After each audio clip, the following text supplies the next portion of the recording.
Cop shows up. Officer, we've had a doozy of a day. A doozy of a day. You're not going to believe this. The funniest part is when he's running after, like, he's chainsawing the tree, and he chainsaws into a beehive. Oh, yeah. And he's running away with the chainsaw in the air, yeah. But the bees are attacking him, and the kid thinks he's running after him with the chainsaw. And then as he figures it out, he impales himself on a fucking tree. Yeah. Like, if you're going to teach, like, satire to someone, that's probably a great movie to use. It would literally be, like, in the middle of a movie, and I'd be like, oh, what's this? And he'd be like, all right, yeah, watch it. And it would always be, yeah. So I remember watching or seeing Starship Troopers for the first time, and it was at the scene where the guy gets his brain sucked out by the brain bug. Oh, yeah. Oh, that was pretty serious. The first thing I see is the brain bug with the thing coming out of it. You know what that looks like? Yeah, 100%. Ugh. Yeah. So as a kid, I was like, oh my God, what's going on? And then it just, does the thing, and then it just, and the guy gets his brain sucked out, and I'm like, ugh. And I just remember my dad going, you like what you see? Now get the fuck upstairs.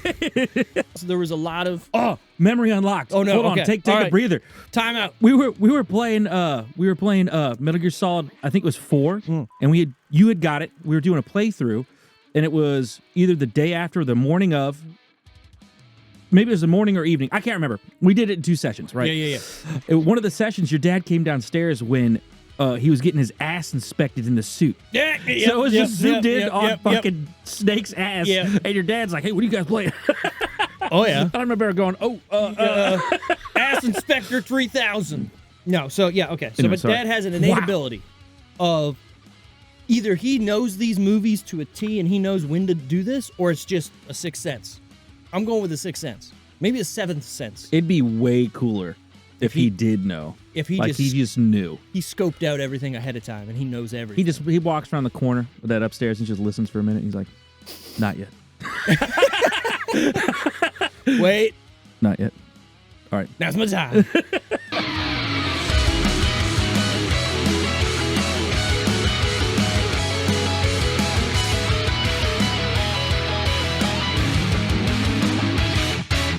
Hey, thanks for tuning in to the Decision Reel Movie Review Podcast, where we try and fail to review movies of today and yesterday. As always, I'm your host, Steve. This week, what? It's a duo. I'm your host, Steve. The T's have already gotten me. I'm your host, Steve. This week with me is just Walter. Pure sugar. Yeah, because we're the two best friends that anyone could have. Yeah. We're doing a movie, Evil Dead 2, with 2 hosts. Oh my God. See what I did there? I did? Yeah, kind of cheesy.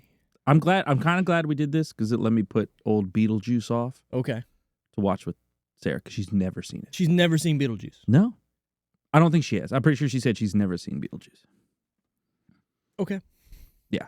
I get it. There's some movies that pass some people by, and then it's like, yeah, I need to get to it, and then you never get to it, and then you start thinking to yourself, and you're like, fuck, I've already missed the boat. Yep. Do I need to get back on it? And then you're like in that demographic of people who haven't seen stuff, and then you get made fun of, and you're like, so I'm not going to watch it now, and then somebody's going to make you watch it, and then you're going to go, fuck, I'm an idiot. Yes. Should have watched 100%. Beetlejuice 20 years ago. Dude, it's good. Beetlejuice is fucking hilarious. One of Michael Keaton's one of my favorite roles that he does. Good old Mike Douglas. Mike Douglas. The reason why I think Beetlejuice, the first one, holds up and is so good, not only the performance of Mike Douglas, but the wackiness of the movie itself being just all over the place while having somewhat of a coherent story. One story. Yes. Looking into the future, or where we're at now, Beetlejuice doesn't work for me because it has like 5-6 stories going on at the same time. I haven't watched it. Don't watch. You think you're going to make a third one now? Oh, they're going to make a third one. Yeah. You know how much money that movie made? Probably an obscene amount. Obscene.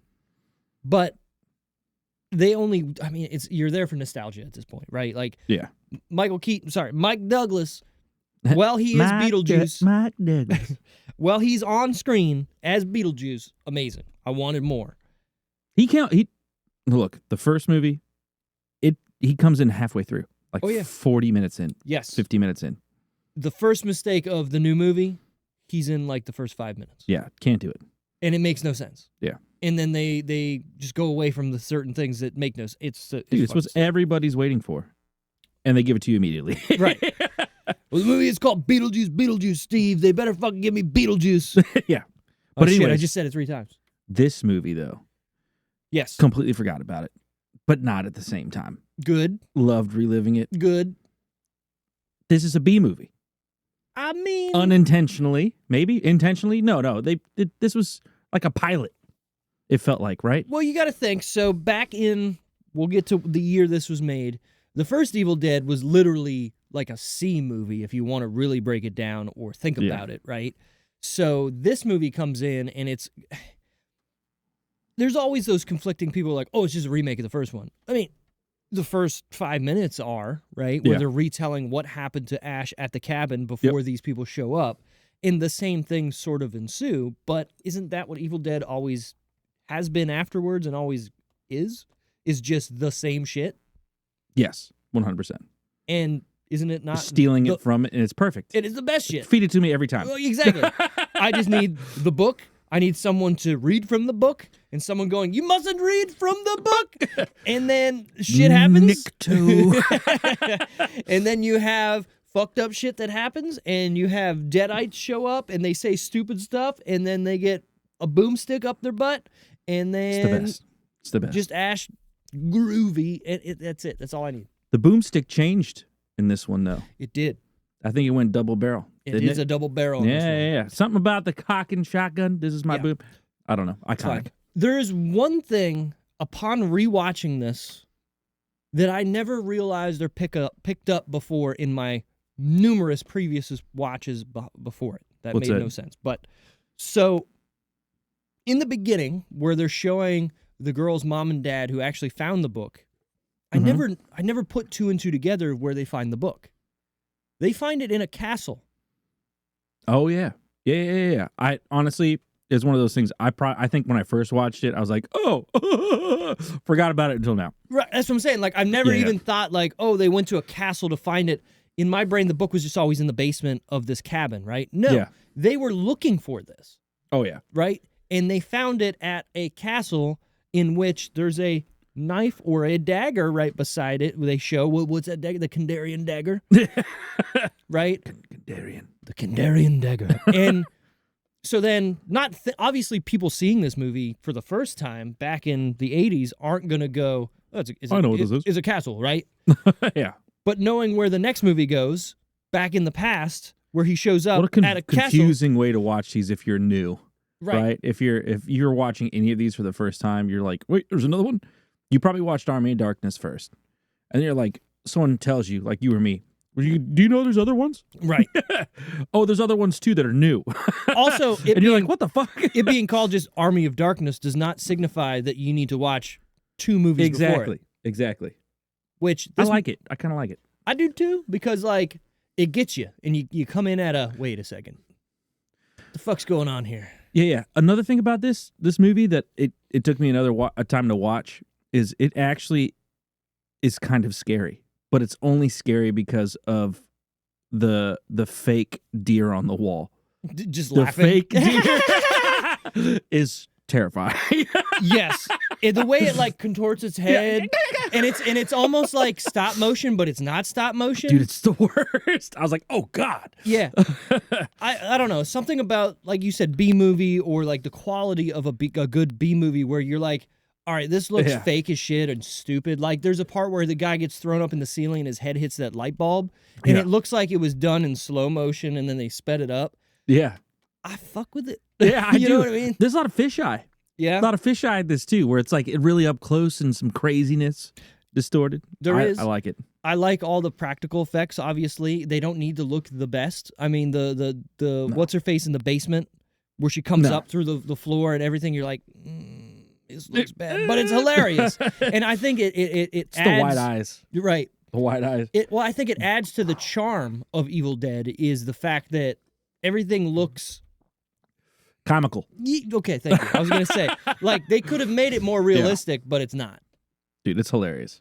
It's fucking hilarious. It's the best. Good. You know, it's pretty good. It's the best. Pretty good. The plot of this movie, though, Evil Dead 2, Ash Williams, the lone survivor of an earlier onslaught of flesh-possessing spirits, holds up in a cabin with a group of strangers while the demons continue their attack. Sure. Kind of. I like, there's something that like not a lot of people think about with this movie, and I like the whole idea of, so Ash is in this predicament, let's say, where he has to kill his girlfriend and all these possessed whatever shit's going on around him. But if you look at it from the point of view of the people coming to the cabin to find this lady's parents, what do they think of when they go to the door? Somebody's laughing hysterically. Is that all in Ash's head with all the other things laughing, like the lamps laughing at him? I didn't really think about that. That's what I'm saying. So they're outside. They're just hearing him probably laughing, right? Which is also pretty terrifying. Okay. So then they try to open the door, and he shoots the fucking door, right? Yeah. And the one lady gets hit on the left shoulder a little bit, as they find out graze. later. And then they go in, and what do they find? They see this dude covered in blood. They see a chainsaw on the ground in blood. Her parents are not there. They think he killed them. Yes. So from their perspective, this is just some maniacal fucking dude in the forest who chopped up her parents, and they're like, fuck this dude, and throw him in the basement. Now, two things can happen from here, which my brain likes to do this thing of writing a completely different movie and thinking, would it have been cooler? Which is, how wild would it be if there was a movie where you see it from the perspective of Ash, and he's being possessed, or not being possessed, but we're seeing it all, like all these demons are doing all this stuff. But do we in do reality, it like Doom, like 2000 Doom, where it's like first person? we could do that. Yeah. But okay, so in his mind, we're seeing all this stuff, like the laughing fucking, lamps and the deer on the wall and all this shit. Oh, I get where you're going with but this. That's not actually happening, right? So he's having a psychotic break or something, and he actually murders these people. So then those people come in, and they're like, wait, what the fuck? Like, there's no actual satanic, demonic, deadite shit going on. It's just all in Ash's head, and that's the movie. That's where my brain went there. But then obviously, he gets thrown in the thing, and she's like, they start Essentially, listening you could to make two movies. You could probably make that movie and right now. Yeah. And it'd still be dope. Right, and it could be completely different. And then you ended up kind of with like a Dale and Tucker versus kind of story where it's like one side of serious and comical and not serious. Exactly. And the other one's like, oh, fuck. Hey, college kids, we've got your friends.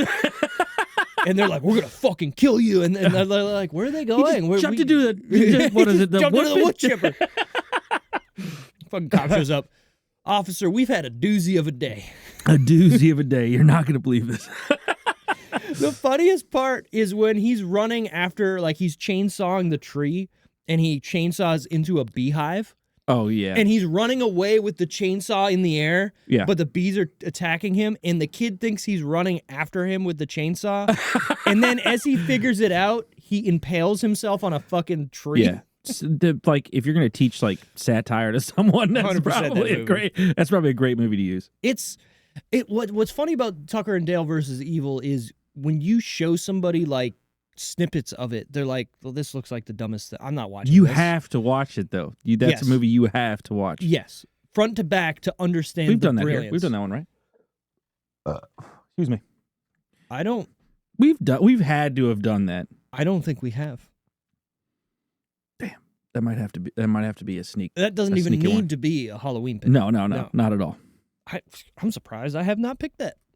I'm surprised too. I thought we did it. That's why it didn't make my list last week. I was scrolling through all the movies that we could possibly do, and I saw it, and I was like, oh, there's no way we haven't covered that movie. Well, if anybody is watching or listening, you can go to the decisionreel.com, and you can search on our website for any movie that you think we might have reviewed and find out if we did. Again, www.thedecisionreel.com. Shameless plug. Oh my God. Where to watch Evil Dead for free. You can watch it on Sling TV, Plex, and Pluto TV. If you have a subscription to AMC Plus, you can watch it there. And to rent, Amazon, YouTube, Google Play, Apple TV, and Fandango at home. I can get on Plex and watch it in 2 locations. Ooh. Who knew? Who knew? Not me. He's a base. Ooh. This is written and directed by Sam Raimi, but also with writing credits to Scott Spiegel. Who's Scott Spiegel? Oh. Just a random guy. Just some buddy. Mr. Spiegel. Okay. Probably cool. Somebody, cool. Yeah. I'm pretty sure his brother plays the lady in the basement. That's all. The deadite in the basement. Oh, yeah. Sam Raimi's brother. Why can't I think of Is that his the name? one Blade peeks her head up? Yeah, because he also was in Ash vs. Evil Dead, the show. He shows up as like his friend. You told me Bruce that. Campbell's friend. Talk about a great show too. If we Amazing, get further amazing in it, show. you told me to watch it. I was like, oh yeah, I'll catch it. And then I didn't think about it forever. And I maybe like a year later almost. Okay. 7 years, and I put it on, binged it all the way. It's so good. Through. The thing that I think gets people is the first episode. Well, it's like 45 minutes long, and the rest are like 30. It has a different feeling of all the rest of the episodes. So you might be swayed to be like, okay. I like how I think you could tell that he wanted to do a lot of the things that he did in the TV show that they couldn't do in the movies because of the day and age. Yeah. Because I remember watching that first episode, and he has the hooker. Yeah, he's just plowing her in the fucking bathroom. Yeah, I'm like, okay, I feel like this is something that he probably. Well, it's cool too, is it flushes out the Ash character a little more of being some guy who survived this like cabin massacre, and you go back to your small town, and he's known as Ashy Slashy, who fucking killed everybody. Ashy Slashy, Yeah, right. Ashy Slashy. Because who's gonna believe, in real life that there was these demons, that fucking possessed all these people, and they got chopped up, and you had to chop them up, or else they would have been possessed, right? Yep. So, whatever, it's good. Was this his first one? Was The Cabin his first movie? The first Evil Dead one? Yeah, Bruce Campbell's first acting credit, I do believe, is Evil Dead, because him and Sam Raimi were best friends from college, and they ended up making the movie together for like nothing. That's dope. And the cool thing I always like about Sam Raimi movies is the car from the first movie, which was his car, is in every Sam Raimi yellow movie car. Yeah. I don't you see it driving towards the cabin. Mm-hmm. I completely forgot about that. It's in every movie. You watch Spider-Man, Spider-Man 2, Spider-Man 3, it's in there. You watch Drag Me to Hell, it's in there. You watch, what did he just do? Doctor Strange. Bruce Campbell's in that too, which is fucking hilarious. What was I watching that he was in the other day? He just randomly made Doctor Strange. He was in the last Doctor Strange. He just pops up, and I'm like, what the fuck? He's the hot dog vendor dude. And then at the end, he's still like going crazy after the credits. Yeah. Funny, good stuff. I love that Sam Raimi literally brings Bruce Campbell in everything he can be, and he puts him in it. It's dope. Fucking Bubba Hotep. You ever see that? No, you told me to watch it, but I haven't. He's Elvis. He's playing a Elvis impersonator in Las Vegas, and then shit goes on. What a name, Bubba Hotep. I have to check it out. It's because my buddy that worked at the music store told me to watch that too. It's wild. Look, you tell me Bruce Campbell's in a movie. I'm in. I'm watching it. I'm in. I'm 100% in. There was a TV show. What was it? Burn Notice. He was in that, and somebody was like talking to me about the show Burn Notice. I was like, I've heard it's okay. And then they're like, yeah, this person's in it. And then they're like, yeah, Bruce Campbell's in it. I was like, he just sneaks his way into things every couple of years. And I was like, what is he, like a cameo or something? I'm like, no, he's in it a lot. I was like, and then I watched it all, and it was really good. Of course, only when Bruce Campbell's on the screen. I was like, how old were you when you watched this? You obviously watched this later, after Army of Darkness, right? There's no way you saw it before. I think I saw the first two Evil Deads before Army of Darkness, because Army of Darkness was so weird to me when I was a kid, because I was like, where do I know this character from? Like, I couldn't think of it because I was younger. Backwards. Yeah, no, I don't know if I saw Evil Dead first. I think I saw Evil Dead 2 first. Because again, when you really break them down, they're like the same movie. So like, I watched them completely backwards. I watched Army, 2, The Cabin, or whatever. 1, Evil Dead. Yeah, 1. Yeah, whatever. I mean, it's not that big a deal. But I just, so growing up, my dad used to work at he had a second job working at a satellite place back in, like, this was early 90s, where like satellite was cutting edge. Right, exactly. Yeah. And like, they had the big dishes. I mean, the fucking... Oh, yeah. Ones that gotta sit out in an open yard. You gotta fucking put a giant pipe in your ground to hold like 700 pounds Jesus for this giant dish. My dad worked there, and so we got free satellite, I guess, was the deal. I don't know if we got free or we got, we paid to get it, and then he just got free everything channel-wise. You think that's how it happened back in the day? Because, it was open air. Probably. You just put a fucking satellite up and you're just catching anything. Got it. Right. I just remember, like, the only TV that had it was the downstairs TV. So I would just go downstairs. My dad would just be watching movies all the time. And I remember catching Evil Dead down there. I remember catching, I don't know. That's cool. I don't know That's how, cool. but I remember watching Starship Troopers down there the first time. Really? Which is wild because that came out in 97, right? I watched 96? that on DVD. Yeah. That was my small DVD collection because we had Lost in Space, Sure. Matrix, Sure. and then Starship Troopers. That was the DVD collection. But I didn't catch that until I was 10 plus years old. Yeah, it's funny because I'd always watch these movies not from the start because I'd come downstairs, my dad's already watching them, so I'd catch like a moment, and my dad's like, yeah, well, check it out, yeah, you're fine, and then something fucked up. Is it the happened. same as like when your dad comes down and it happens to be the 10 seconds that a titty's on screen? All right, we'll get to this in a second. Put a pin in this. So maybe this is the comeback for me doing the same thing if I would, come downstairs while he's watching. Did you catch him? Well, no, I wouldn't catch him like bad stuff. It would literally be like in the middle of a movie, and I'd be like, "Oh, what's this?" And he'd be like, "All right, yeah, watch it." And it would always be, yeah. So I remember watching or seeing Starship Troopers for the first time, and it was at the scene where the guy gets his brain sucked out by the brain bug. Oh, yeah. Oh, that was pretty serious. The first thing I see is the brain bug with the thing coming out of it. You know what that looks like? Yeah, 100%. Ugh. Yeah. So as a kid, I was like, "Oh my god, what's going on?" And then it just, it does the thing, and then it just, and the guy gets his brain sucked out, and I'm like, ugh. And I just remember my dad going, "You like what you see? Now get the fuck upstairs." Like, kind of like I came downstairs and I wasn't supposed to watch, whatever. So yeah. So okay. On the flip side, so my dad has this innate ability over the years growing up. We would watch movies in the basement. It was video games too, and it was video games where. Like, obviously in the early 2000s, there was a lot of... Oh, memory unlocked. Oh, no, hold on, take a breather. Time out. We were playing Metal Gear Solid, I think it was 4, and you had got it. We were doing a playthrough, and it was either the day after or the morning of. Maybe it was the morning or evening. I can't remember. We did it in 2 sessions, right? Yeah. One of the sessions, your dad came downstairs when... he was getting his ass inspected in the suit. Yeah, so it was just zoomed in on fucking Snake's ass. Yeah. And your dad's like, "Hey, what are you guys playing?" Oh, yeah. I remember going, Ass Inspector 3000. No, so, yeah, okay. So, but Dad has an innate ability of either he knows these movies to a T and he knows when to do this, or it's just a sixth sense. I'm going with a sixth sense. Maybe a seventh sense. It'd be way cooler if he did know. If he just knew. He scoped out everything ahead of time and he knows everything. He walks around the corner of that upstairs and he just listens for a minute. He's like, "Not yet." Wait. Not yet. All right. Now's my time.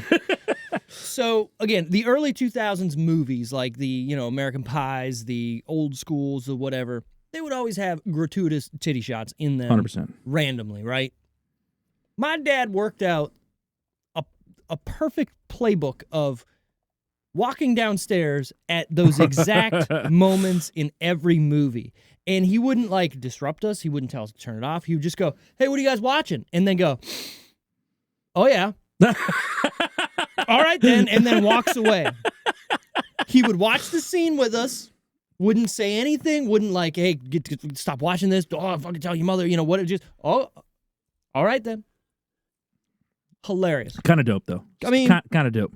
And the way I know that this is real and this isn't just some random coincidence is I moved out on my own and I was living in this duplex for a little bit, and a video game came out called Max Payne 3 for PS3. And I played that game front to back. And let me tell you something. Hold on, let me tell you something. In the 13 hours, let's say it was probably like 8 hours long, whatever game, there is 5 to 10 seconds of a titty on screen. Okay?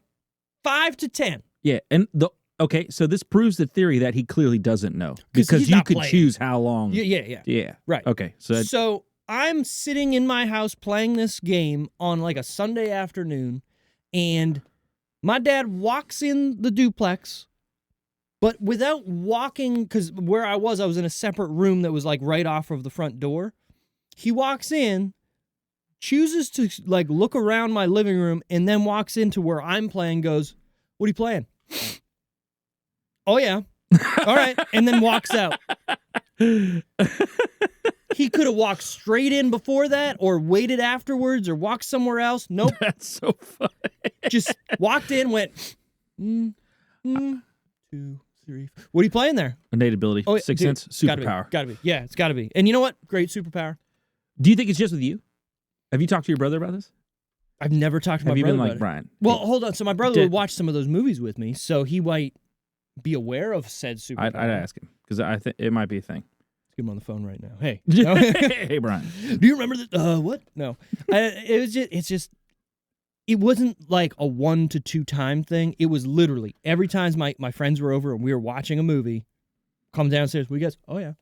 All right, quick, All right. Yep. quick, creepy story. Oh geez. Right? Never got caught doing anything weird, right?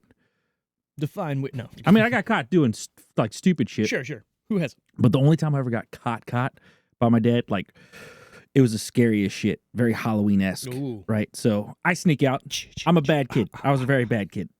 I was always doing terrible things. Well, maybe the worst kid. Maybe the worst. And I come home 3 o'clock, 2 o'clock in the morning. Why he's up, I have no idea. Because he's waiting. But we used to have a wood stove downstairs, and he used to dimly light up the basement. Okay. So I would always leave the sliding door unlocked just a little bit, so that way I can get in. Yeah. So I squeak in. And I take 2 steps in there. Yeah. Dark silhouette. No. Sitting next to it. He's like, "Where you been?" And I'm like, "Oh God, fuck! I went outside for a piss." There's absolutely nothing you could do at that point. No, you're done. I was like, "Dad, I snuck out. I went to hang out with my buddies." He's like, "You're grounded for a long time. He's lucky I don't beat your ass." Right? Okay. I was like, "How long do you think this goes into weird dad sense, right? How long are you just sitting there? Just he could have been stewing for hours. Yeah.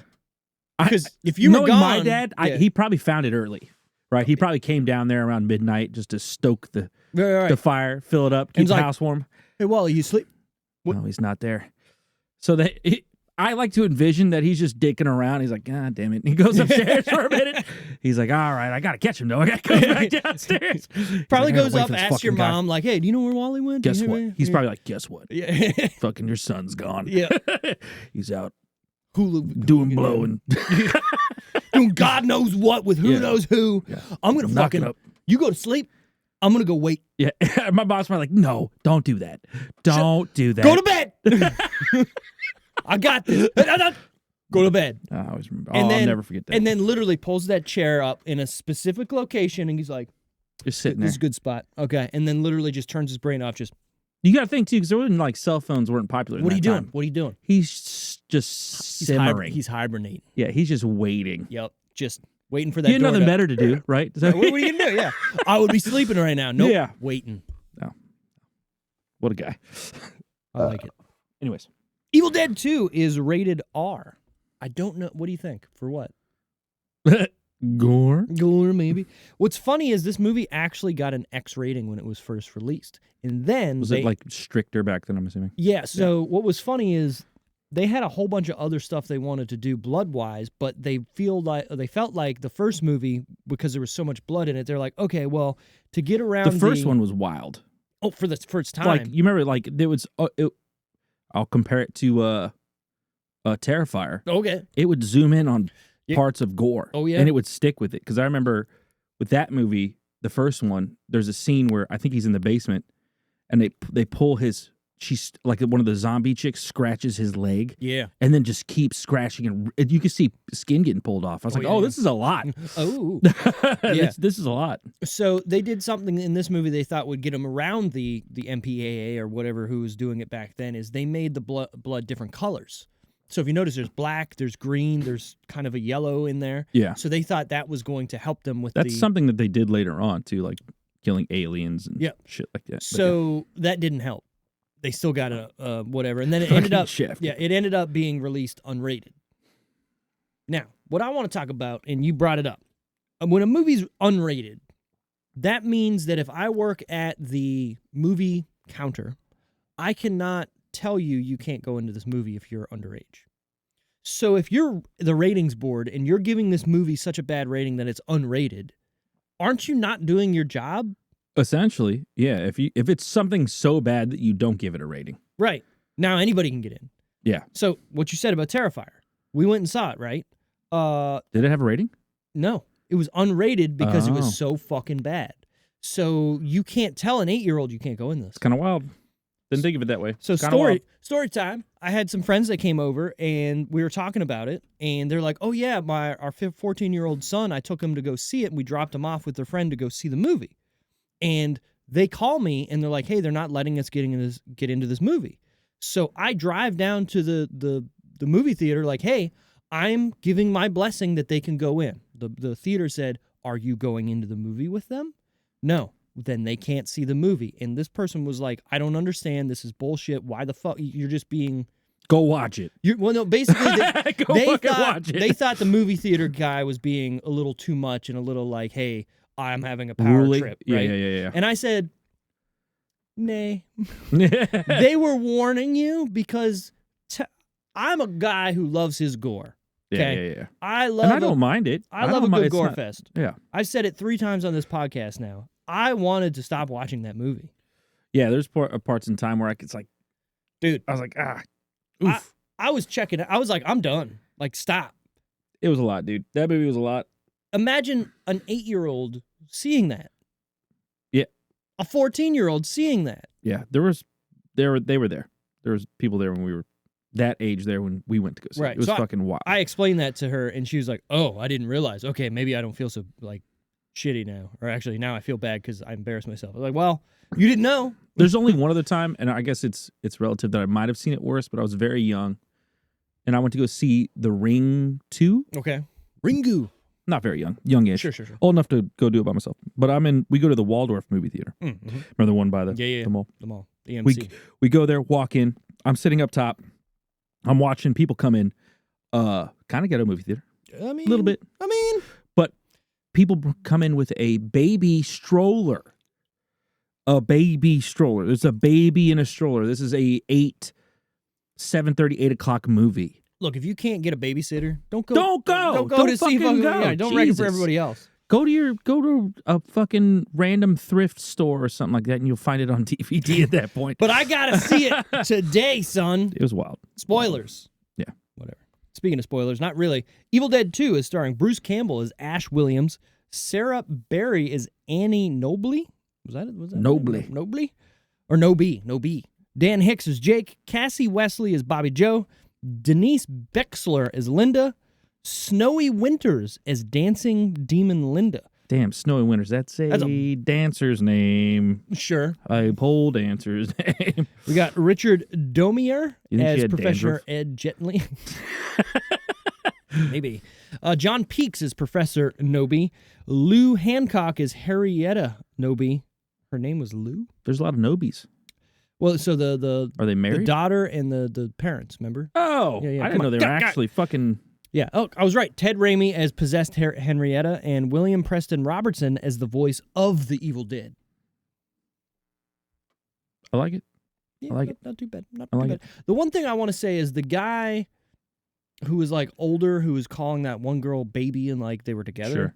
They didn't look like they were. They should have been. Yeah. She looked like 18 and he looked like 45. Yeah, that's weird. What's your age gap? Do you have an age gap? You know, people always ask that question. What's your age gap? So I think hypothetically, you guys have a beautiful marriage. Hypothetically, how old could Tiffany be before you're like, nah? If we're over 21, this is going on. This is going deep. Yeah, this is permanently going on record. I don't know, man. It depends on the person. It depends on. There's a thought you can't get a pass sometimes, right? Like, well, when she was this age, I was this age. Right, yeah. You know, it's a little weird. It gets a little fucking weird. I can't be like, when the Great Depression hit, I was. I can't be doing that. I love Shane Gill. I'm regurgitating things, but Shane Gillis's joke about when they're writing or figuring out the age of consent. Have you seen that clip? Yeah, it's funny. And it's like, it sucked to be the first guy that goes up. He's like 12, and everyone's like, no, I mean, yeah. He's like, I didn't want to do this. Why'd you make me go first? Can't be, yeah. I love it. It's weird to think because you can't be like, so when did the Charleston come out? Were you doing it? No. I don't know, man. When did they make Tootsie Roll? I think I'm within like a few years. 5. Yeah, exactly. 5 to 8 maybe, and it depends on. This is gonna sound bad. How you look. If you're a good 5 to 8, Steve's like, we're making this real now. I mean, let's be real, because you're only going downhill. You are. You got to make sure that it's genetics. It's just genetics. Saying, I got to be, looking to the future. You never know what's going to happen. I can't be like, hey, what are those spots? I need pictures of your mom, young and old, right now. And you know, when you meet, they always lie about their age too, right? So I'm like, I need documentation. I need to see your social security card, birth certificate. I need to see 3 forms of fucking your last paycheck, pay stubs. I need 3 of them. We need to get this on record. I need you to sign here, initial here, and dot the T and I with the lowercase J's. Release date. Wait, sorry, I skipped one. Runtime, 84 minutes. This is a brisk in and out cabin adventure. Quick and perfect. Now, I do like what you did here because last week we did Cabin in the Woods, and this week we're doing another Cabin in the Woods. Yes. Which movie, if you had to throw them together, do you think is overall a better time? Well, this. 100%. It's fun. It's fun. But it's such a different vibe. Yeah. Yeah, 100%. It's balls to the wall, crazy. Like if you just showed. Funny thing is, I can barely remember the movie, the cabin that we watched previously. Yeah. But you can when you really want to. If I have to, I can remember this for. Yeah.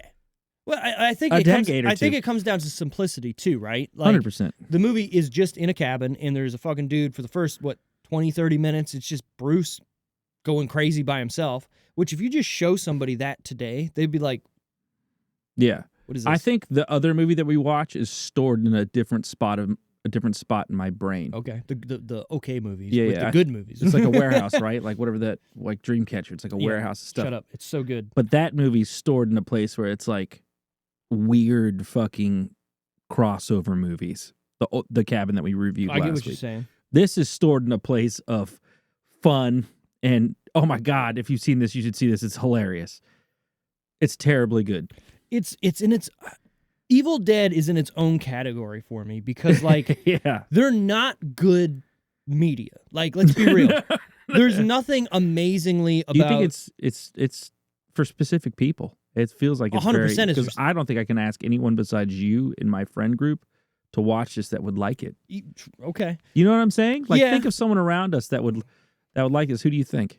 My wife loves the Evil Dead TV series, but she doesn't like the movies. Yeah. Well, yeah. Oh, 100%.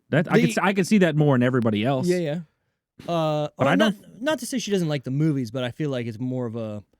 The show had a newer comedy style where these have an older slapstick, dumb style. I think the slapstick style is hard to find in our people we know. Or because I could ask literally our friend circle and my friend circle, your friend circle. I can ask any of those individuals. They'll be like, stupid. Yeah, no, not for me. I think we reviewed Army of Darkness, and Brent was like, It was too dumb. Yeah. What are you talking about? You're an idiot. Yeah, dude, the skeletons just being awesome. Like, come on.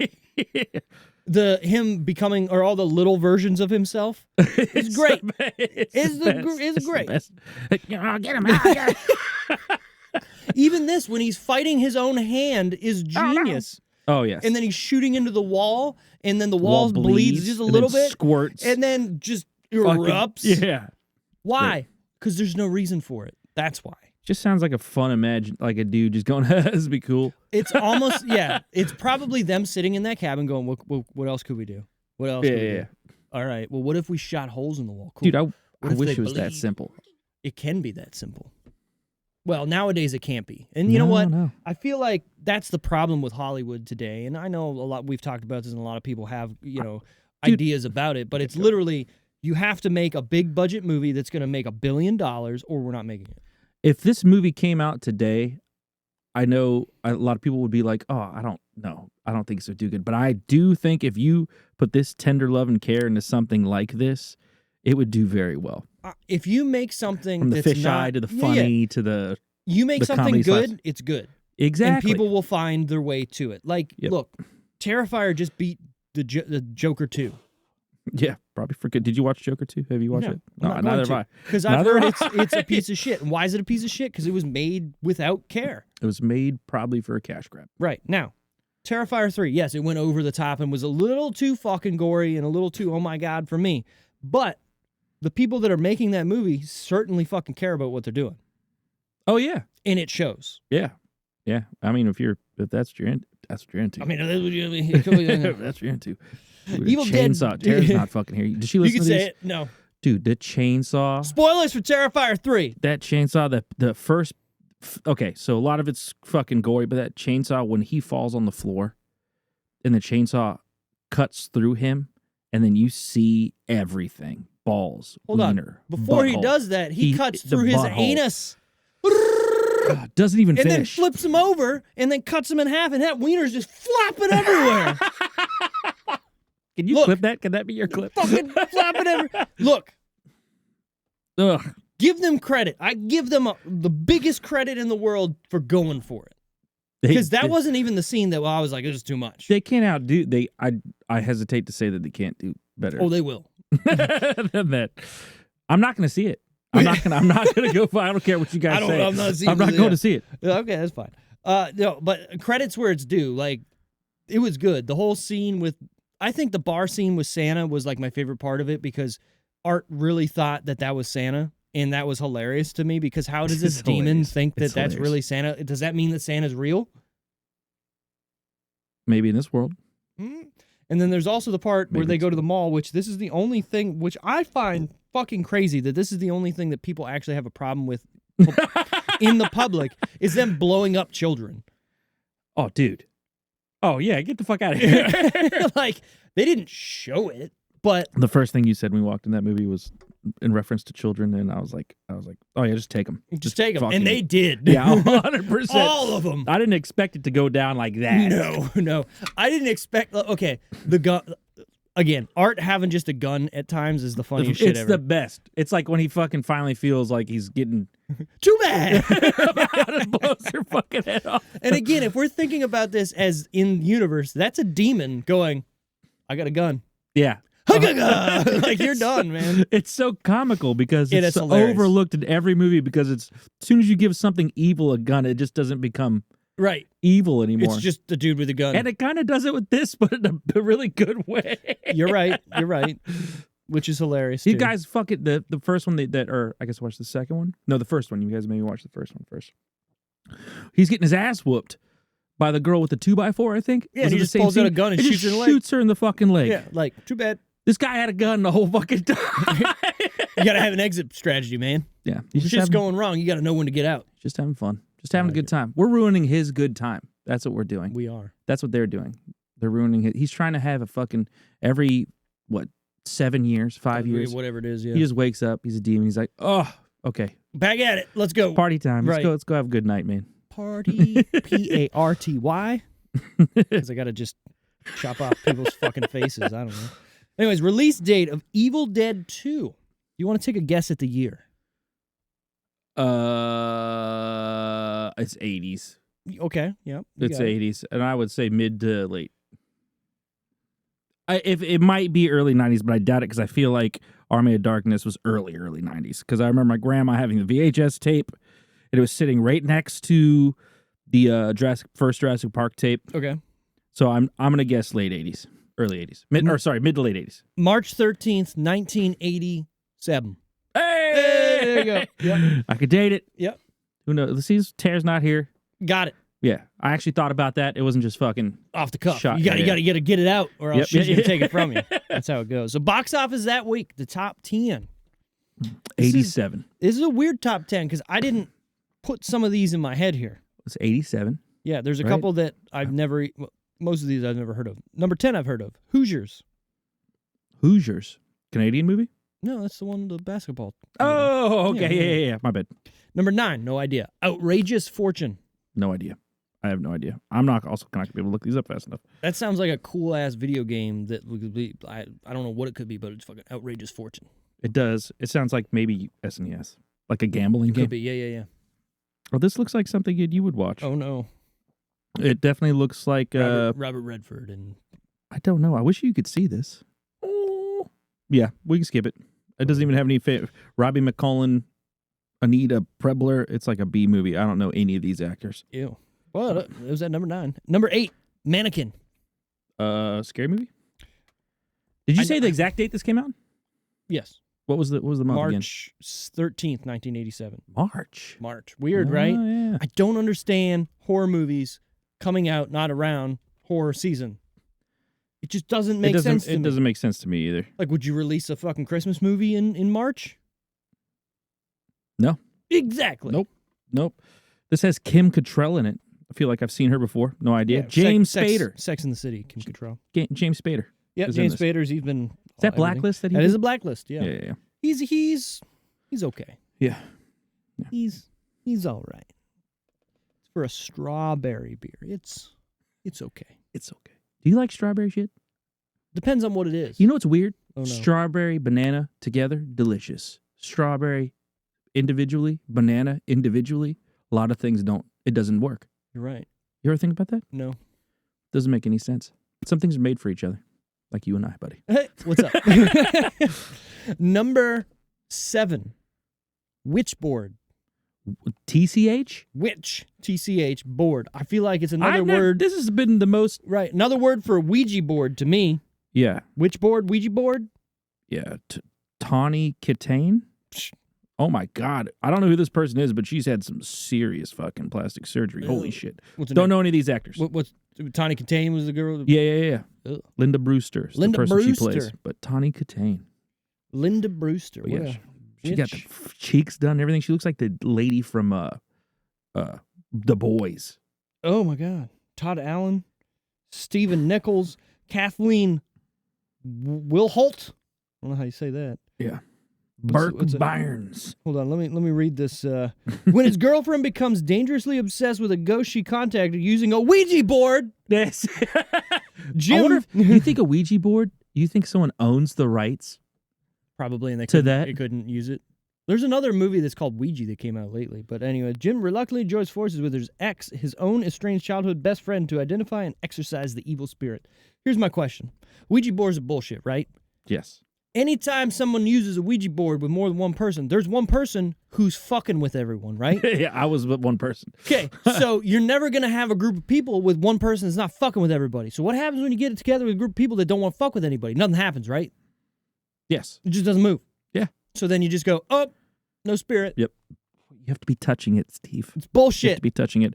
Funny thing is, I want to come up with a fucking thing that I can sell to people. Remember that random wooden house I was living in for a long time? By Inquisitor? Yeah. Do you remember that? You found a Ouija board, didn't you? Yeah. No, someone brought one over. No. Yeah. So anyways, we're upstairs, dimly lit. We said it. I literally typed out on a Ouija board, "You are gay." And this person was freaking out until the letter G came. It was you, and then just the letter R. Yeah. I was trying to make it really... And you make it to G, it says U-R-G, and they're like, oh, I got him. Damn it, Wally. Damn it. The only Ouija thing that kind of like made me go, ooh, in Paranormal Activity, I can't remember which one it was, there's the Ouija board that gets left out somewhere and it starts writing by itself. Paranormal Activity wasn't bad. No, they're not. It was a good movie. It was a great idea at the time because it was fresh, it was original, and then they played it to death and it was fucking terrible. But you gotta, strike while the iron's hot and make one every fucking year and make it even more ridiculous. Stop fucking your... Cash grabs are ruining beautiful things. They beautiful are, but pieces of art. You know what? If I made something and it made a lot of money and they're like, the only thing allowed to cash grab these movies are like Scary Movie and the comedy spoofs that come afterwards. Because the comedy spoof that came out with the Wayans brothers after this, hilarious. The Haunted House. Yeah, yes. Was that a Mandingo party? Yeah. Have you seen the second one? No, is it good? It's even better. Oh, is it? Because it plays... Shit. Might have to watch it plays with the doll from The Conjuring and all that. Oh, really? The Annabelle doll or whatever? So Marlon Wayans? Whatever. I think it's Marlon Wayans. He has an affair with the doll. Oh, God. It's hilarious. And then he's got to break up with her. He gets sodomized by the ghost in the first one. Oh, there's some crazy shit. Anyways, number 6, Some Kind of Wonderful. I love the quote from this. Is it the name of the song? I think so. Some kind of wonderful. Yes, there is. Some kind of wonderful. If we get demonetized for that, we're so good. I hope that'd be I'd feel very flattered, right?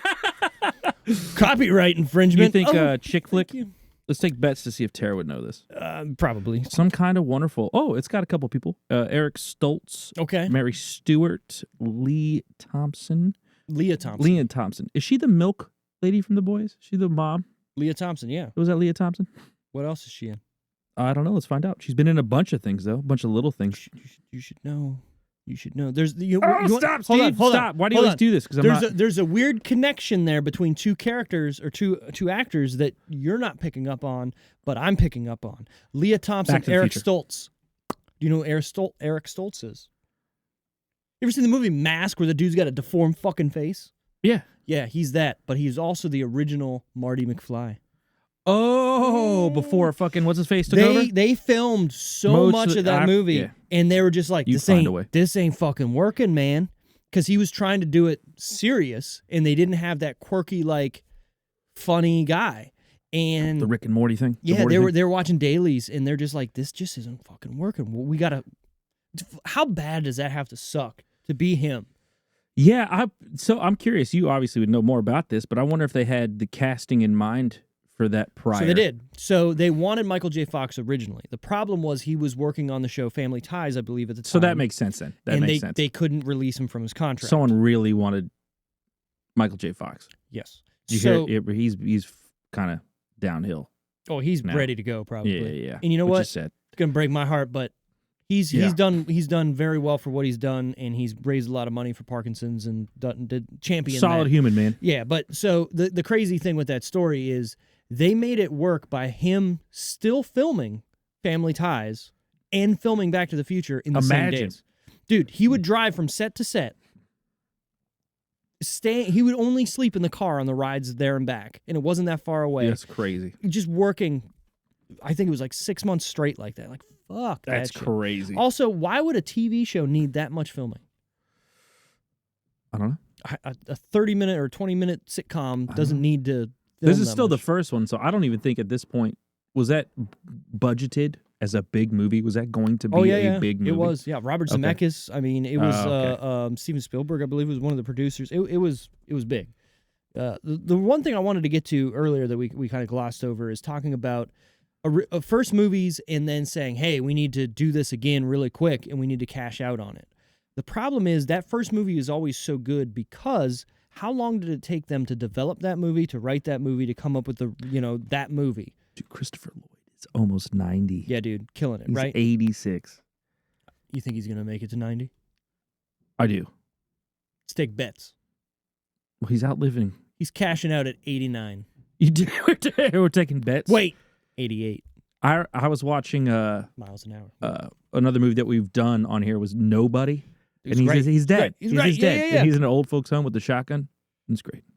I love little cameos like that. That's the best. Yeah. It's great. Anyways, what I'm saying is, so you have all these people trying to make that first movie and get it off the ground, and they have years upon years to write the script, to come up with the ideas, to perfect that movie. Then they make it, and it's a hit. Then the fucking studio goes, we need another one next year. Oh, God. Yeah. Okay, so now that second movie, we got to make another one real quick, and we got to fucking do all this shit and get everything going. And you got to think, too, the amount of time they have to write it is so brief because they have to get straight to production and film. And that's what I'm saying, away, right? So where the first one... a lot of substance, I'm sure. Right, and that's why normally the first movie is always so much better than the subsequent sequels, specifically with these like Halloween-type movies. Except for what movies? Back to the Future 2. I mean, T2? T2. Well, hold on. I find you were a big advocate of T2, weren't you? T2 is one of my favorite. It's my top 5. But what I'm saying is Terminator and Terminator 2 to me are completely different genre movies. T1 is a thriller movie, thriller horror movie to me, where it's like Halloween, where there's a dude chasing somebody and trying to kill them. Obviously, T2 is as well, but T2 is more of an over-the-top action movie, right? It's not a horror thriller movie. Where T1 is. The genres makes a world of difference. So look at Alien and Aliens. Alien is a horror thriller movie. That? Alien or Aliens? Aliens. I've never asked you. How do you feel about that? Let me go ahead. This is why I hate this, because it's from the same person, but it's also someone doing the exact same thing. Aliens is a horror thriller movie. Aliens is an action sci-fi fucking blockbuster, right? Yeah. Who is the person who directed T2 and Aliens? What's his face? James fucking Cameron. He did the exact same thing to 2 movies, right? But he did it so fucking good. Duh. Okay. that those 2 movies are better than the original, but they're in a different genre, so it's hard to say they are. You know what I mean? All right, I got a list.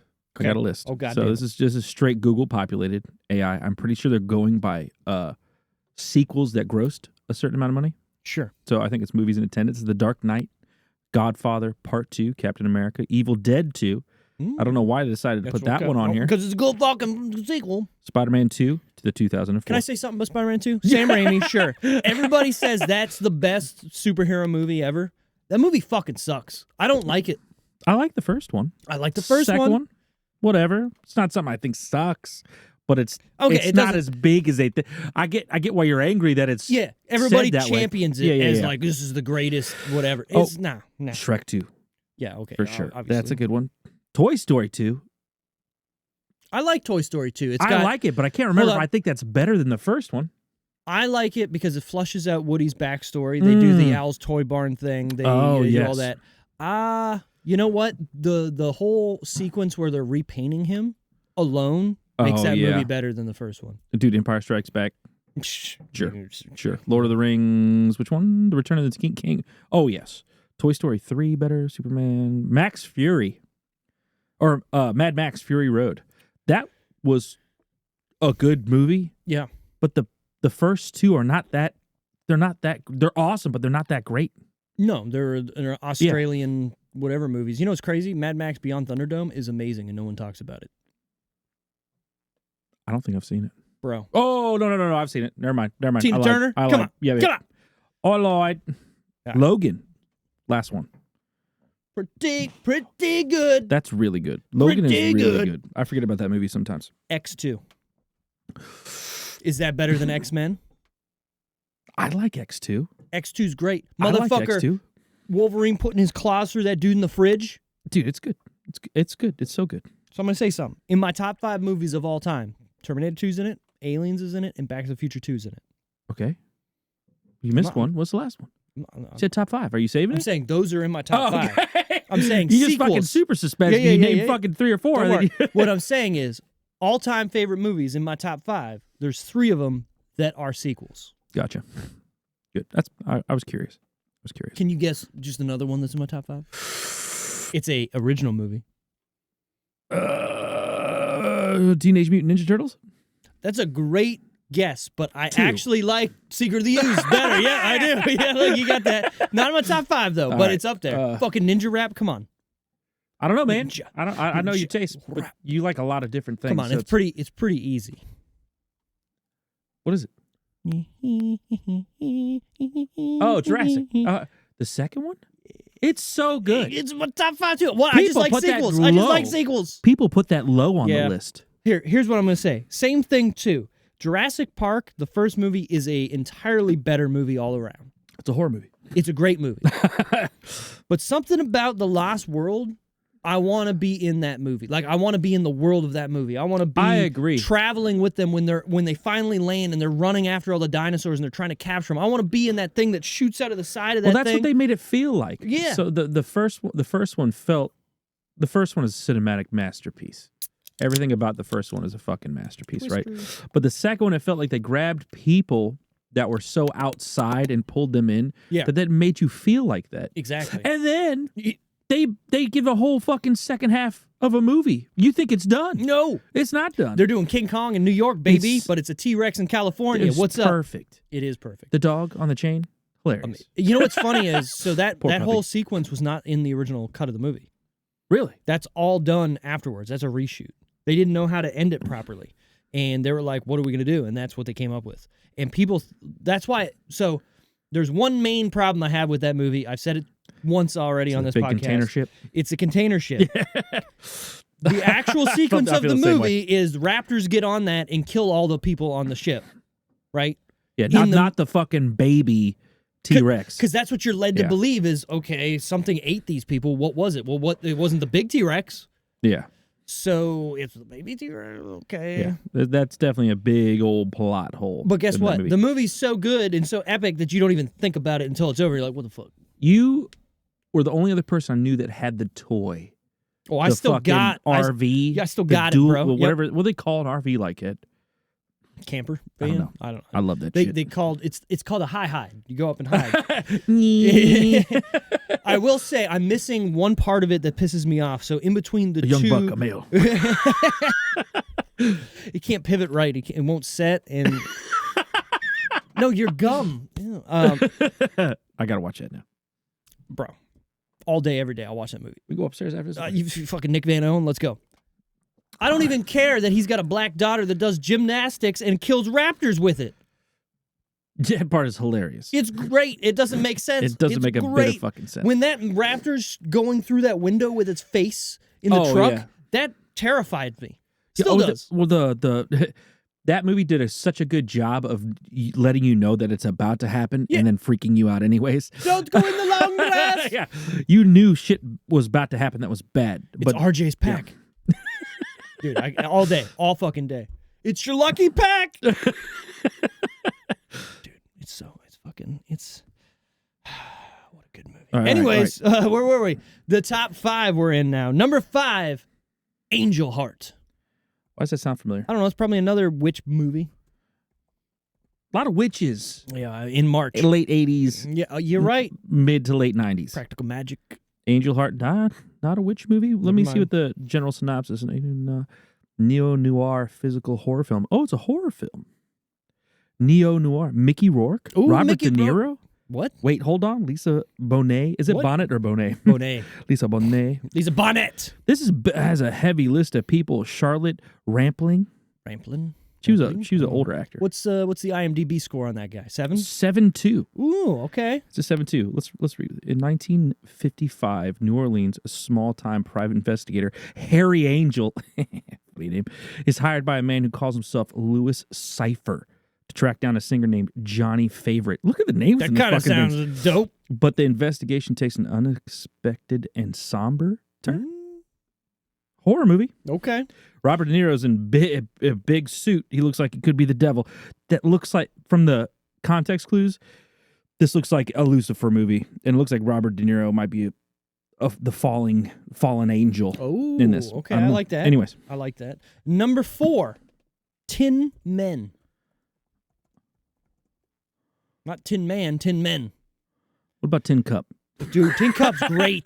Tin Men. 666. Look, IMDb. I went on a binge. You know that I've been playing a lot of golf this year. I went on a binge. I watched three golf movies. I watched Tin Cup. I watched The Legend of Bagger Vance and The Greatest Game Ever Played. Oh, dude, all great. Oh my God, dude! Why didn't I watch those movies before? It's the great. Which is the one with Matt Damon?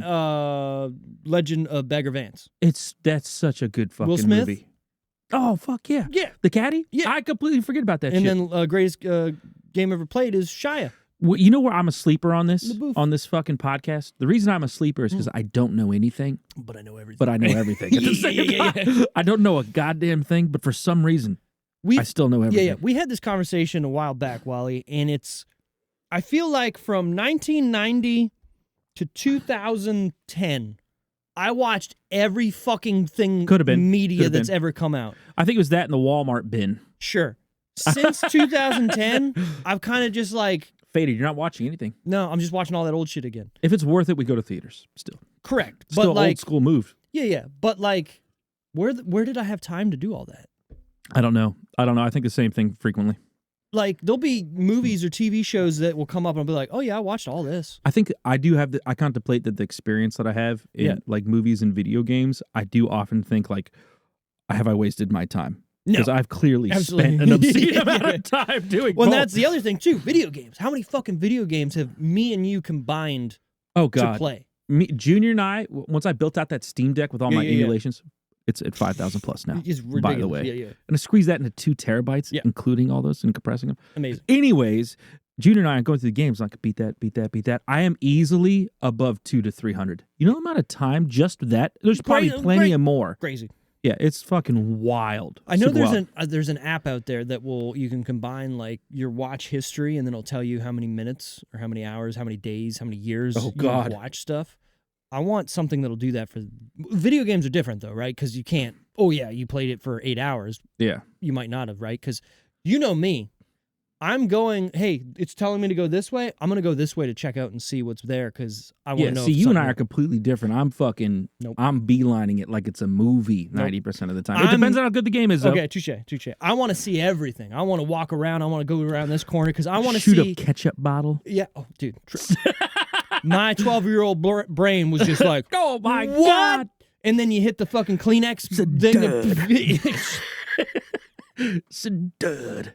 Do it. You do it way better than me. Metal Gear Solid 2 quote from Steve. It's a dud. It's a dud.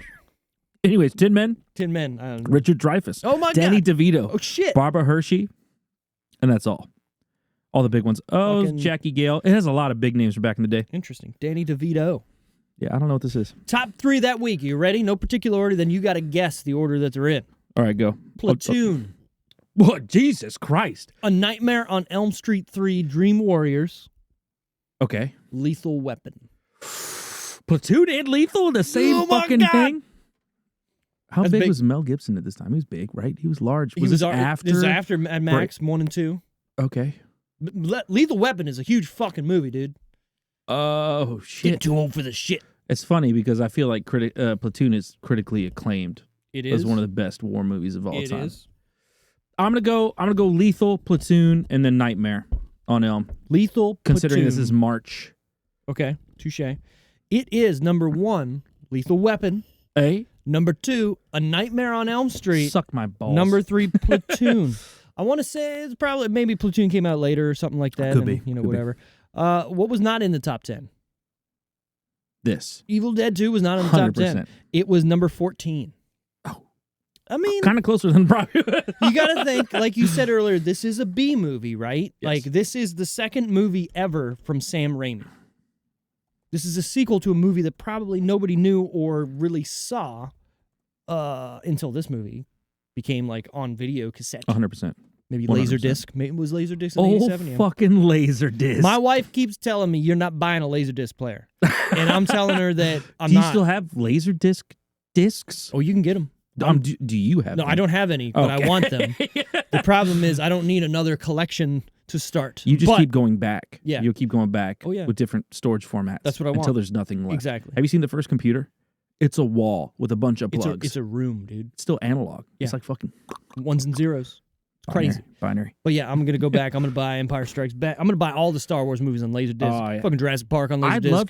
I'd love to find VHS tapes of like old Star Wars and shit like that. That'd be great. So, not to bring this up, I have 3 movies that were fan edits that took years to make. They're called the Star Wars 87, 89, something. They're basically fan edits. And the only way to get them is you have to join the actual community, and then they send you a link of where to download these. And basically what they are the original prints of Star Wars that were released the first, 2 theaters. Oh. And they've grabbed the actual film and restored that film back to the original movie. That's pretty cool. So it's just time capsuled, essentially. But also upscaled and 4K'd, because all the movies that have come out since then, or releases that have come out, or what's on Disney Plus, you cannot find the original cuts of any of these movies anywhere. How much do you think a reel of tape, like they probably shipped out reels for those movies, right? Put them in theaters. How much do you think a reel of tape would go for? I'm going to see if I can find that. A lot. I know the IMAX cut. Did they release that with the title A New Hope? Or was it Star Wars A New Hope? Do you know? The first one was just Star Wars when it came out. That's what I thought. Yeah, it wasn't ever. I didn't think New Hope came till afterwards. Yeah, it wasn't ever Star Wars. Episode 4. It was just Star Wars, and that's why when all this, I had this overarching plan that I was going to do all this. No, he fucking didn't. I feel the same way. The only reason for a long time. The only reason why Star Wars the first one was good is because of the editor. The editor made that movie what it was. Ooh, a non-complete Star Wars vintage 1977 35mm film reel, not complete, so it's been schnipped. $750. But you don't know what condition. I mean, that could be. I have no idea. Well, and no so this is clue. the thing is, think of how many reels are out there, right? Because they had to send them to every theater. Oh, full reel, $6,000. There you go. Yeah. It's not. It's like, dude, it's how 2 minutes. fucking cool it would It'll be be that to amazing. have in your man cave. Just even a strip. Just the fucking metal 35mm reels, just That'd be both tight. of them. Right. And people are like, what's that? Star Wars. Oh, dude, The original cut. People be like, How much is that? This one's going for $4,499. I'll trade my car in. We'll make it happen. Yeah, complete movie. Complete. I don't need complete. I just need a strip. Someone put pre-owned on this. Why would you Of course it's I mean, of course it's excuse me? pre-owned. Evil Dead 2, budget. What do you think it costs to make this movie? Not a lot. It's the second one, though, so I'll give it a benefit of doubt, give it a little bit more quiche. 100,000. That's probably a lot. 100,000. Okay, I guessed $8 million. You went millions for the second one? Well, so the first movie wasn't a lot. The first one I thought would have been like 20 grand. And then someone would have been like, oh, yeah, we got to give him a little bit of money for this. I got a camera in the back. We can do this for 8 mil? I said 8. All right, what is it? Actual budget, 3.5. Oh, it was millions. It was millions. Okay, In 87, too, that's adjusting for inflation. That's probably like 15. Adjusting for inflation. That's probably 15 in today's dollars.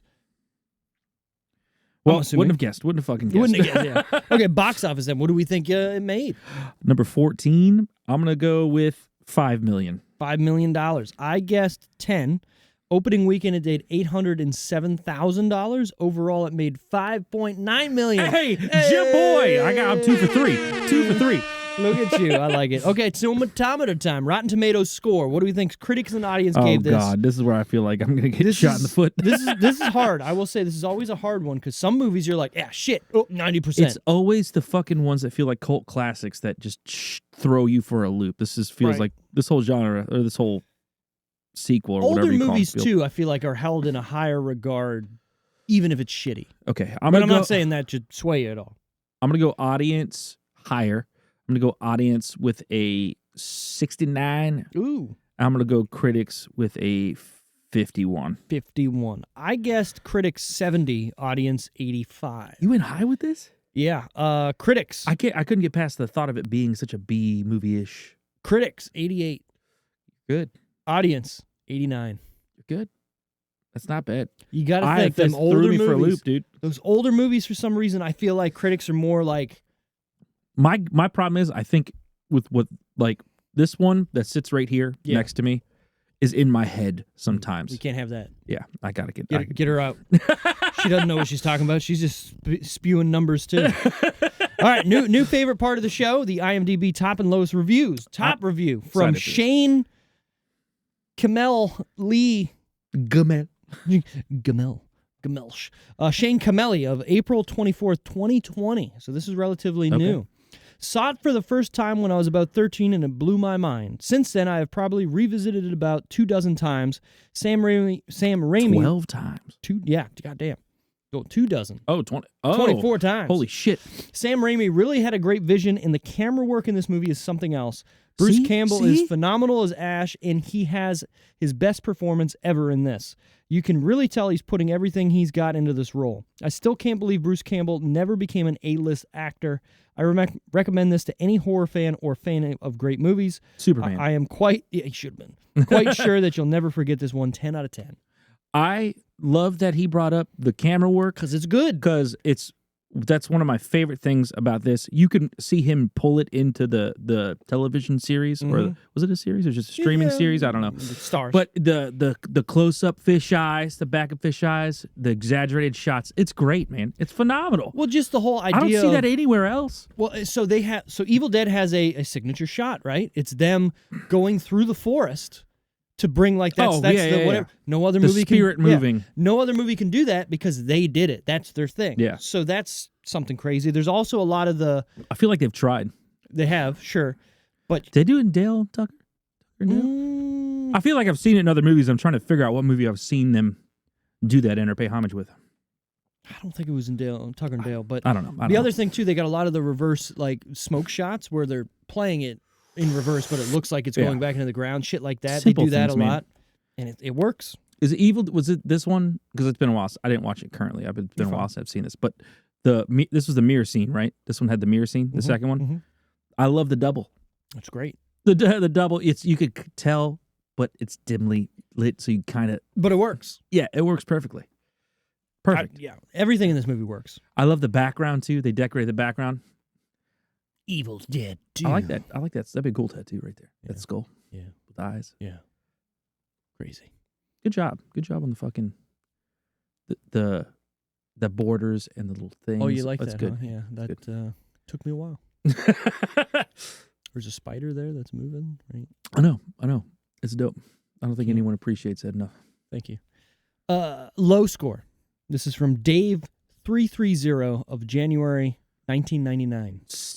Say this like Tara, because I feel like I hate to be presumptuous, but I feel like this is what she would have given this.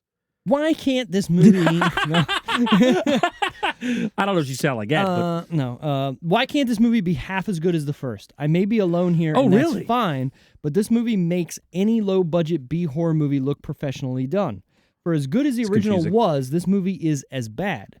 I can't understand if you miss the original, this may be entertaining. No, I can't understand. This movie tries to be funny and scary, but succeeds at being neither. Watch, rent, or buy the first one, but leave this one alone. This movie is the definition of a setup movie. How can the director get from Evil Dead to Army of Darkness? Make a pathetic excuse of a movie to attempt to bridge the two. This movie could never live up to the first one, but I can't believe this was this bad. 1 out of 10.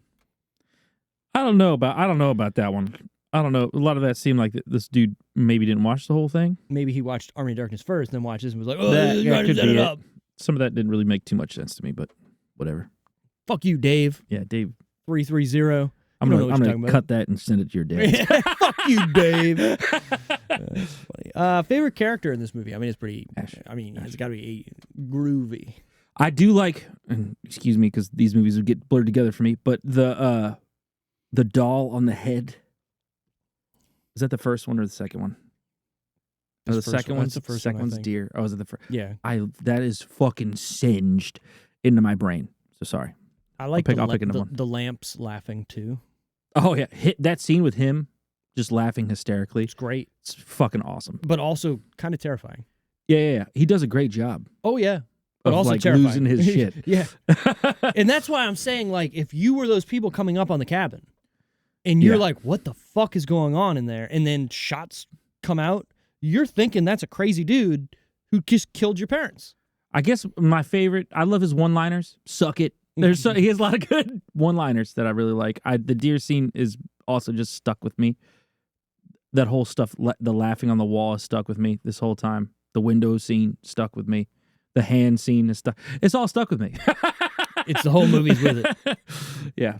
No, I think it's the hand scene. The chair. The favorite scene? Yeah, and the mirror. I think those are my favorite.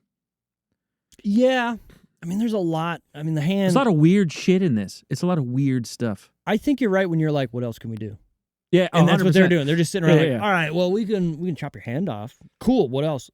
That hand can become a demon itself. I love the domino writing. I love the it's like one thing falls and another. Yeah. Oh, we'll do this on top of that. Yeah. Well, the funny thing too is like the people you thought that were going to get possessed, like the girl gets the eyeball shot into her mouth, right? She doesn't get possessed right away. The other guy does. It's weird. Yeah. I like it though. And like how B horror movie it looks with that eyeball flying through or whatever. Like, but it works because it's the whole idea of the movie. It's perfect. It's perfect just as it is. Any what the fuck moments, but like the whole fucking movie. But is pretty what the fucky. But in a good way. Yeah. Like there's no point where you're like, what the fuck? This is stupid. I was curious about that scene. Look, there it is. Yeah, you see the thing. I was like, I was curious if this is just some dude like holding a camera between his legs because it's low to the ground. And just so it's actually like Sam Raimi with a camera on his head and crawling. And I don't know if he's crawling and they speed it up or what. It's low. There's no way he's not on his all fours doing that then. I never even thought about that. Yeah, that'd be cool. I don't know if this was the first time that I saw the shot where they it might have even been this one, it might have been Army of Darkness, but where the camera moves back while zooming in and it creates that weird effect. The parallax effect. Maybe that was is that what it's called? Yeah. Look at you. You know, I know stuff. There's one of those scenes, I think it's Contact, where the girl's she's running up the stairs into the bathroom, and she's seeing herself in the mirror, and she grabs open the mirror, and it continues going, like it's a wild shot. And the way that they explained how to do it was like super simple, but it does not look simple. But crazy stuff. Parallax effect. I'm going to text Sarah real quick. You can keep going, though. Don't you stop. Beautiful time. The fun facts of the fucking week.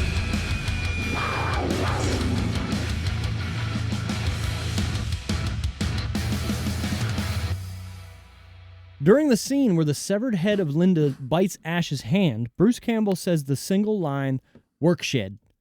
This line was later redubbed in post-production due to the quality of the audio, giving it a strange, slightly that's a hard word. Disproportionate sound to the audio. 9 years later, while filming his cameo in Escape from L.A., the first thing Kurt Russell said to Bruce Campbell on the set was jokingly, "Say work shed." Nice. Funny. Nice. Sam Raimi credits Stephen King with making this film possible. Raimi couldn't acquire enough money to fund the production, so King, a huge fan of the original, convinced financiers to give Raimi the money he needed for a second movie. Raimi later made appearances in the miniseries The Stand and The Shining, both written by Stephen King. So, nice. Kind of a cool handoff. Right, you scratch my back, I scratch your back. Funny thing about my back is, look at it on my It's on my cock. cock. The large demonic head Ash battles in the climax of the film, which the crew nicknamed the Rotten Apple Head, was too large and cumbersome for the crew to carry back to California, so it was left in North Carolina and soon disappeared. Its whereabouts were unknown for a number of years until it was found in a Halloween haunted house attraction just outside the original shooting location in Wadesboro, North Carolina. That's cool. Right. That's cool. Imagine I like them that. not even knowing about it. Like, they didn't know that was from a movie that's, like, huge. Many scenes were deleted from this movie, according to the official reports. All of them, an original version of the movie, are lost. Some of these scenes are, you ready? Henrietta is in her rocking chair while the professor reads the incantations. Her demonic eyes are unveiled in the cabin's light. There's Linda's severed head throwing up black bile on Ash when trapped in the vice, which is why black slime suddenly appears around her mouth in the final scene. Linda's severed head extending its long snake-like tongue into Ash's mouth while in the rocking chair. An extended take of the blood flood with green and yellow blood. An extended sequence of the half-headed Ed running after the characters and eventually is chopped to pieces with its body parts flopping on the floor. A possessed Ash eating a squirrel as he runs after Annie. And Ash's demonic face morphing back to normal after taking his dead girlfriend's necklace. Fans of the movie did manage to find a very rare 36-minute work print of the film, which only has a very early versions of the opening and ending scenes and a few extra shots, including an old rare TV version of the movie with many alternate and extended scenes, but unfortunately does not include any of the famous deleted scenes. So all of these things are just lost. That's kind of a bummer. But kind of cool. Because they're there's just known gone. about. What does lost mean? Because you hear that often thrown around, like lost. Lost media would mean that, hey, we, just ended up in Warner's fucking burn pile. Which happens sometimes. Yeah. Or, hey, we produced this film and we put it on VHS tape and then we lost the work print and that's the only thing that's available are these VHS tapes. But now people don't have them anymore. You got to look at it beginning to end. Like they say lost. It gets up on a shelf, gets put in a box. The box, people look into a box and they're like, okay, well, this goes to something. But how do you lose a reel? Well, think about this. Back in the day, filming stuff on film, that's a lot of film for a movie, right? You think there's just so much excess, they're just like, but also, when they're making cuts to those films, they're actually cutting the film and splicing it together with the other reel of the film. So what do they do with that thing they cut off? They just throw it in the trash, right? Oh, excuse me. Nice. Yeah. No, we got more. So that's lost media, right? So if there was a deleted scene or extra scenes that they filmed, that could have been cut out of that and like, okay, we'll put it in later or we'll, save it. Well, somebody might have just went, oopsies, it's in the trash can, and we're not going to save it. So it's weird. gone. So weird. I get it. But also think about, okay, here's something I think about all the time. TRL, the show. It was on every day for, 10, 15 years? Carson Daly? Yeah. When you're filming that much content, and just because you're seeing what we're seeing doesn't mean they're not filming from each individual camera angle. It's like, when you're filming that, but you that have era everything. movie is small tape, right? Sure, but that's still somewhere, right? Possibly. That takes a lot of storage. Where is that storage? Who's looking after this stuff? And it's on tape. It has to be put in a specific temperature-controlled room or else it's just going to fucking fail. Sure. Right? I guess what you're saying is it's probably hard to maintain, and who the fuck does it? If so, So maybe if there's a big And- company, they might have it. But and- if not, if something small, if it's people don't care, they chuck it. That's what I'm saying. Most likely. What's important to people to hang on to? Not that. Think of every day on TV. They're recording it, right? Like think of CNN. Every single fucking day, all day, 24 hours is being recorded and put somewhere. Yeah. Today it's a lot easier, right? Because you can just, it's a media file. Hey, January 1st, whatever, boom, put it in a folder. Back in the days, you couldn't do that. Think of, okay, here's the greatest thing to think about. WWE. Sure. Think of the amount of content they have. Where do you store it? I don't know. Right. Well, now, I mean, obviously, it's digital media, so it's probably easier. It's now. easier now, but you do still they? have, they probably still have the original cuts of everything, the original tapes, the original whatever. They also are in the business of buying media from other companies that are going They do under. a lot of live transition shit, too, don't they? It's just... They do, but you got to think, again, a production truck has a guy going cut, that angle, right? Yeah. They're still recording every single camera. So when they're making something for social media or, hey, we're replaying this back or we need to edit this because we didn't like the way that looked afterwards, they can cut to any of those cameras at any time because they're recording all of it. What a weird thing to think about. Where does stuff go when it dies? This is my brain every day. Where does it go when it dies? Exactly. The ether. Could be. Yeah. Final decision time. Evil Dead 2. What would we give it out of 10? Is this a must-watch, recommend, or a skip? I'm gonna give this a 6.7. 6.7. Getting a 6.7. I think this is great. Hard to look past some certain stuff. Sure. I'm giving it a 6.7 for you guys, Ooh. not for me. Ooh.